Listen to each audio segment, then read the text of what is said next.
Inside South, Amazon should pick Atlanta for their second headquarters. I think it's the perfect location for it. Now I'll explain why. So right now Amazon's based in Seattle, the upper northwest, and they really would be ideal to have a southern presence. So you'd have the southeast, and it'd be right there so that you get a real geographic diversity with your regions.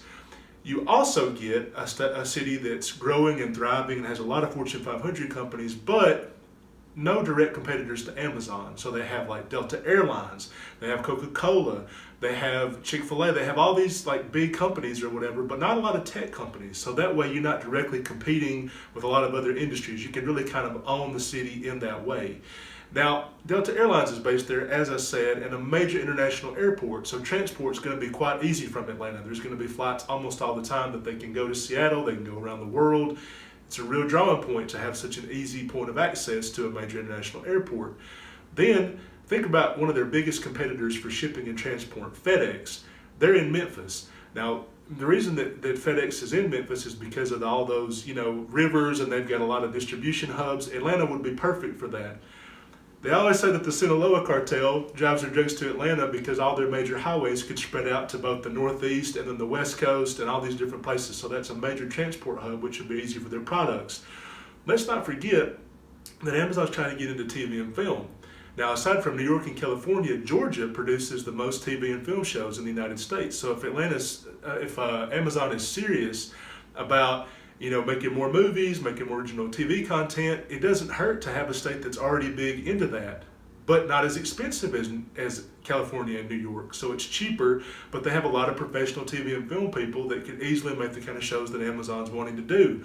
They have a lot of space. Let's not forget that Atlanta hosted the Olympics only about 20 or so years ago, and they're probably not ever going to host another one. But just imagine all of those great stadiums and all those great facilities that they were able to build for the Olympics. If some of those are still sitting there empty, of course, Amazon, we'll be glad to give this to you.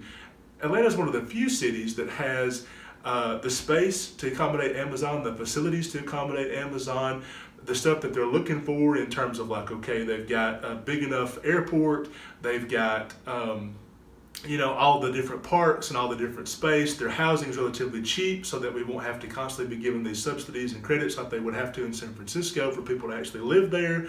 You can draw a lot of top tier talent to. It's would they necessarily want to move to Kansas City? Probably not. Would they necessarily want to move, to a city like that? Maybe not, but maybe they would for Atlanta. Atlanta's the best of both worlds. It's way cheaper than New York and San Francisco and Los Angeles, but it's not so uncool like Duluth or some shit like that, where people just absolutely would not want to move there.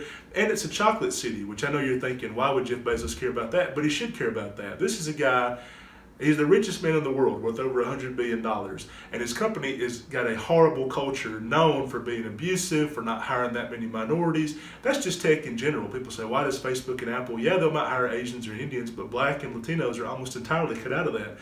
Atlanta's majority black. It's a perfect city for them to put their flag in and say, okay, tech is a lot more, it's not as homogenous as you think it is. We can be more diverse. We can do better things. It's a PR win because it's kind of the best of both worlds. Again, it is a chocolate city, but it doesn't have some of the problems that like a city like Birmingham or Memphis or something like that has. It's very easy to bring in a lot of people.